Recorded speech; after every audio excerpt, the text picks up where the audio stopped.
aksesuarında. Xeyirxardı Fordumuz, Vüsal kimi dostumuz. Yardımsever Forddu o, kasıblara dostu o. Desen nedir mahiyet, düz da doğru bir niyet. Xəstələrin yanında, mertlik onun canında. O Vüsalın Fordudur, yardımsever ordudur.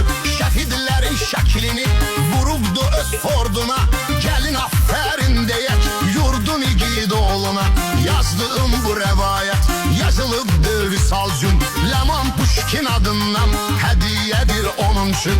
Qulaq asın sözümə, xoşdu mənim özümə.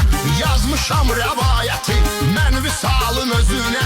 Vardı onun hörməti, şəhidlərə diqqəti. 8 mart günləri gəzər şəhid evləri.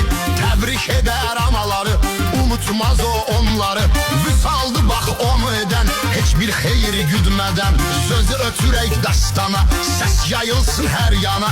Vüsal kimi mərd oğul, qürur Azərbaycana. Gecə gündüz demədən o yolları dolandı. O təmiz ürəyində vətən eşqi oyandı. Ön cəbhədə yardımı, danılmaz bu addımı.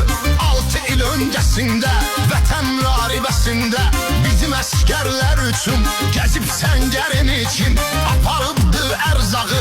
Yurdun igid övladı ta vaxtdan indiyə o xeyirxah Ford deyə davam edir işinə. Yaraşır o kişiyə, pul parada yox gözü, meyvə satır həm özü. Halal işdə